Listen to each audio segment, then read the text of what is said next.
Hello, everyone.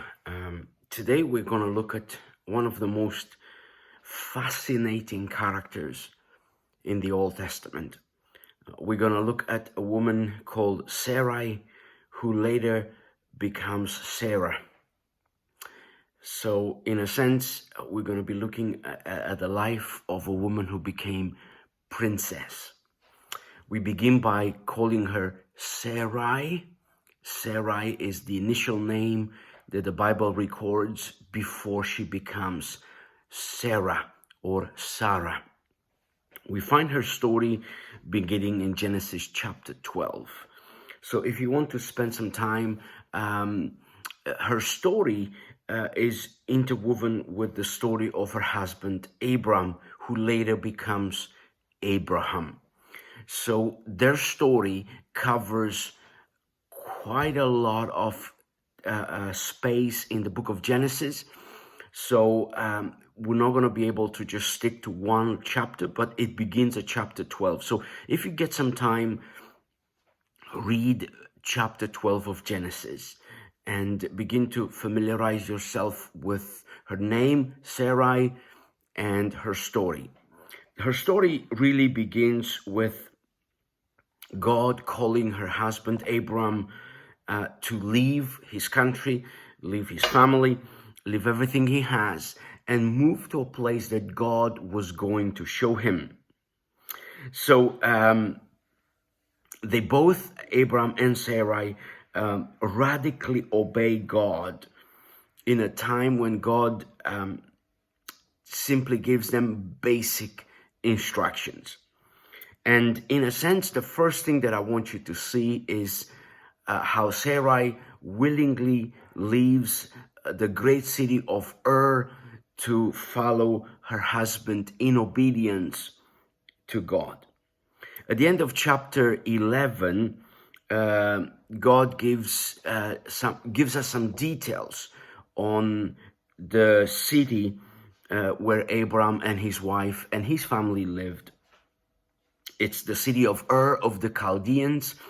This is a very important Sumerian city in ancient Mesopotamia, which is the region around south of Iraq today.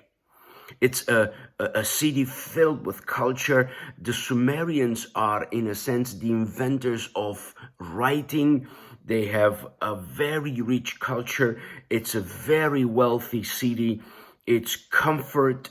It's the city that has given the world the ziggurats, or the ancient pyramids that are about 3,800 BC. So it's an ancient, civilized, powerful, famous city. And God comes to Abram in the city of Ur and says, I want you to leave everything. Where am I going, God? I'll show you. And the amazing thing is that both Abram and Sarah radically obey God. They get up, they leave their mother, their father, and they get on the road and they travel to the land that God showed them, which is the land of Canaan. They are following God because God had given them a promise. The promise that God gives is clearly threefold. God promises him a country. God promises them both a son, and from that son, they're going to have a nation. Abram, by this stage, is 75 years old. Sarai is 65. And what amazes me about this episode in their life is that at this late stage in their life, at this stage in her life, Sarai obeys God, although she will live in tents for the rest of her life, because she is basically willing to play her role in God setting apart a nation for himself, and that is the nation of Israel. The nation of Israel comes from this obedience that Abraham and Sarai have for God. They are the founders, as it were, of the nation of Israel. Abraham and Sarai obey God, and that is no small thing. Just think about this from a practical point of view. You live the big city, the comfort of life, the civilized world, to go to a place that is nearly desert. You live in tents for the rest of your life, and you are a foreigner for the rest of your life. Radical obedience. But this radical obedience gives us the nation of Israel today, gives us the story of Jesus. Without the obedience of Abraham and Sarah, we would not have Jesus. Here is the second thing I want you to notice about Sarai. Sarai not only is radically obeying God, but she's a woman of extreme beauty. We read in the same chapter, in chapter 12, that about the same time as they arrive in Canaan, there is a famine. It's not long that they get into trouble. Now, imagine this. You've obeyed God.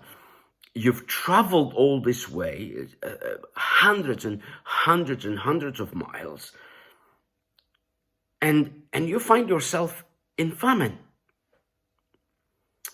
In verse 11, we find that Abram says to his wife Sarai, "Look, you are a very beautiful woman." They move to Egypt. And as they move away to Egypt, Abram is worried about one thing. Because Sarai is such a beautiful woman, a woman of extreme beauty, Abram worries that the Egyptians will see her beauty, will kill him, and will take Sarai away. So they come with this plan. "Look, you are a very beautiful woman. When the Egyptians see you, they will say, 'This is his wife. Let's kill him. Then we can have her. So please tell them you are my sister. Then they will spare my life and treat me well because of their interest in you.'" Now, Sarai is 65 years old. Abraham is 75. But even in her 60s, Sarai is a woman of extreme beauty. And Abraham is not just crazy. This takes place. And sure enough, verse 14, when Abraham arrived in Egypt, everyone noticed Sarai's beauty. When the palace officials saw her, they sang her praises to Pharaoh, their king, and Sarai was taken into his palace. Then Pharaoh gave Abram many gifts because of her: sheep, goats, cattle, male and female, donkeys, male and female, servants, and camels. Now, you and I may think this is just absolutely bonkers, absolutely crazy. How can you do that to your wife? But the thing is that Abram seems to be so self-aware, so insecure, so afraid. And Sarai understands that. And she plays along. And what amazes me is that God keeps her safe. God keeps her safe. We are told here that in verse 17, "But the Lord sent terrible plagues upon Pharaoh and his household because of Sarai, Abram's wife. So Pharaoh summoned Abram and accused him sharply. 'What have you done to me?' he demanded. 'Why didn't you tell me she was your wife? Why did you say she's my sister and allow me to take her as my wife? Now, here is your wife. Take her and get out of here.' Pharaoh ordered some of his men to escort them, and he sent Abram out of the country along with his wife and all his possessions." Who said the Bible is boring? This is just fascinating story of intrigue and cunning planning. It's incredible how Sarai goes along with it because she is very much aware of her own beauty. But God protects her and Abram. Now, the story moves on. Yeah, we see this woman as a woman of radical obedience, a woman of extreme beauty. But we also see her a woman that gets tired of waiting. I don't know if you've waited on anything, but Sarai gets tired of waiting on God's promise to come. It's 10 years since God promised them a son. Nothing happened. Sarai is 75 years old. Sarah is without a child. Come with me to chapter 16 of Genesis. And in chapter 16 of Genesis, we find this. Now, Sarai, Abraham's wife, had not been able to bear children for him, but she had an Egyptian servant named Hagar. So Sarah said to Abram, oh my goodness. Now think about this, right? Sarai is without a child. She's getting old. She's tired of waiting on God's promise to be fulfilled. So she comes with this brilliant idea. Hey, I'm going to help God. Here is what she comes up with. So Sarai said to Abram, the Lord has prevented me from having children. Go sleep with my servant. Perhaps I can have children through her. And Abram agreed. What a dumb man.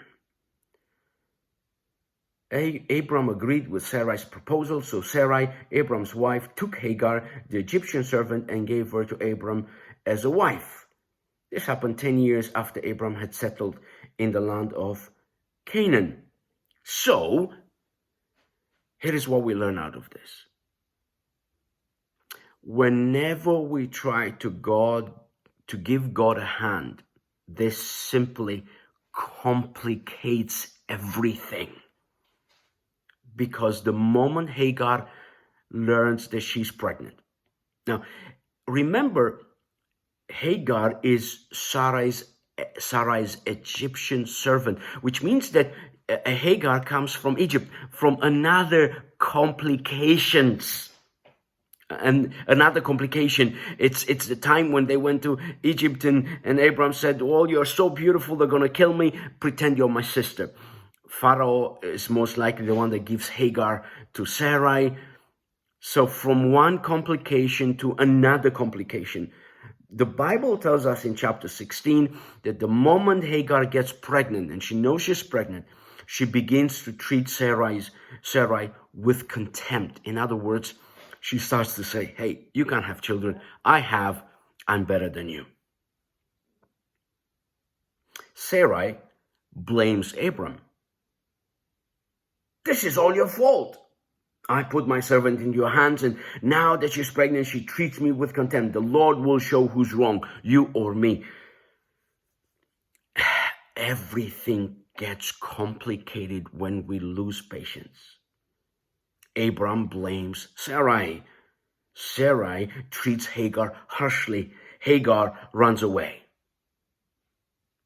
Whenever we get impatient, we do dumb things. And when we do dumb things, everything gets complicated.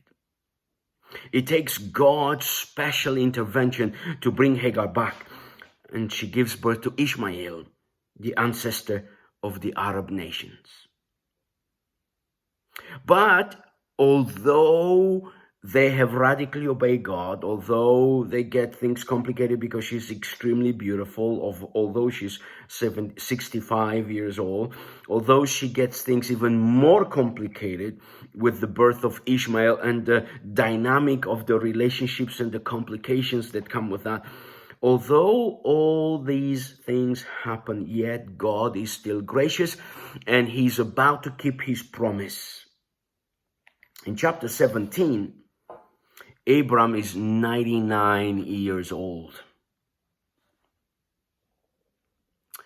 Sarai is probably 89. And in chapter 17, God comes to confirm his agreement, his covenant with Abram. And this is where both get their names changed. Abram becomes Abraham, which simply means the father of many nations. Sarai becomes Sarah or Sarah, which means princess. And here is the amazing promise that God gives her.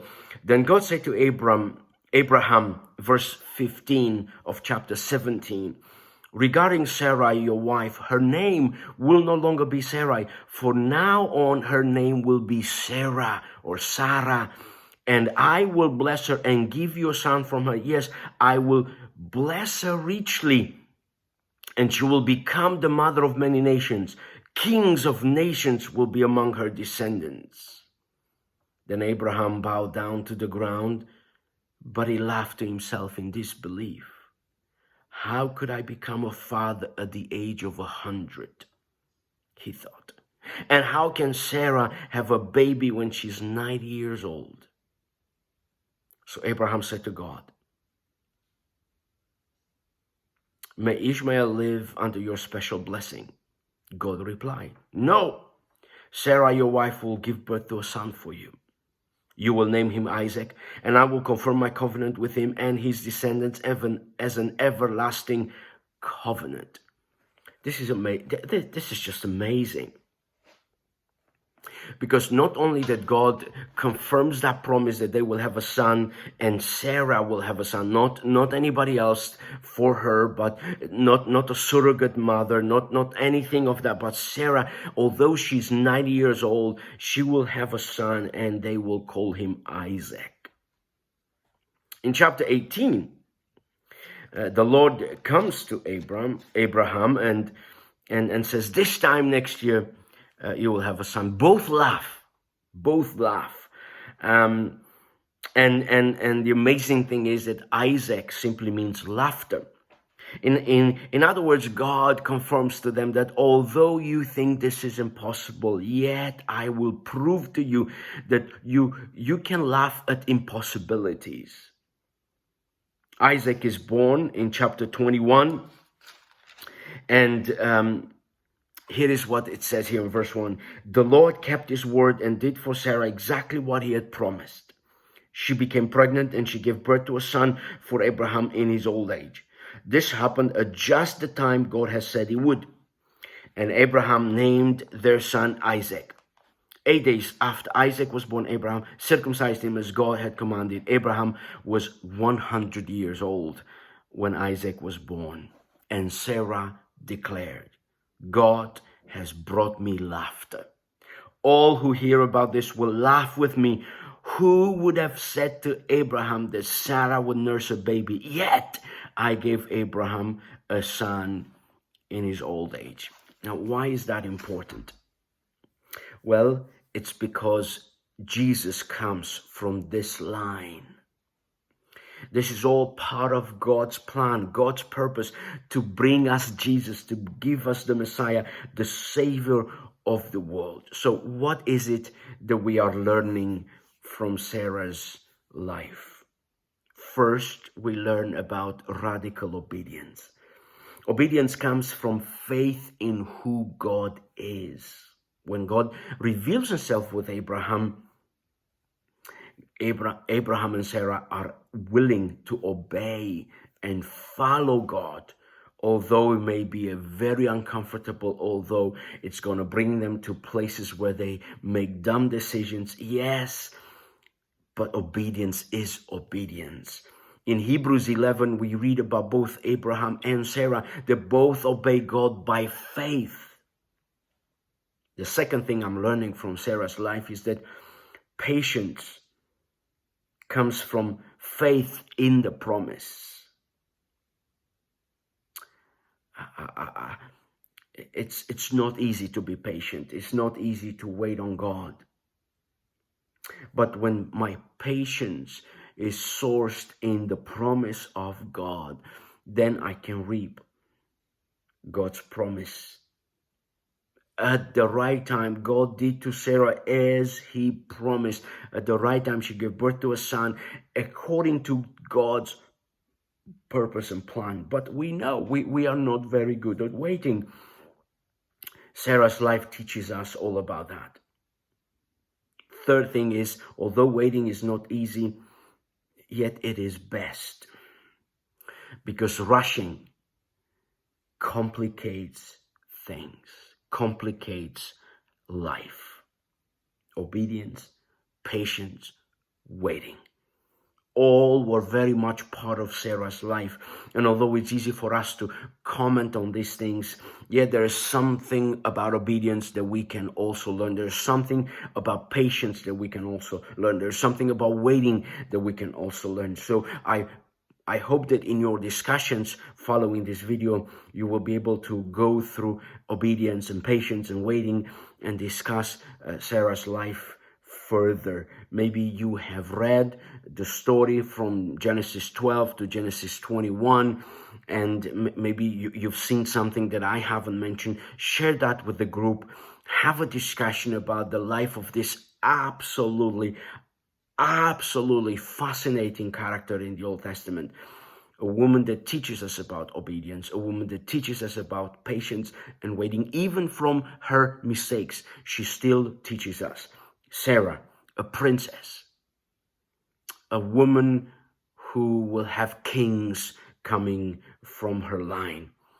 But above all, it's the King of Kings, the Lord of Lords, Jesus the Messiah, our Savior, that comes through her line. This is God's plan. It all begins with this woman called Sarah. I pray you've been blessed. See you next time.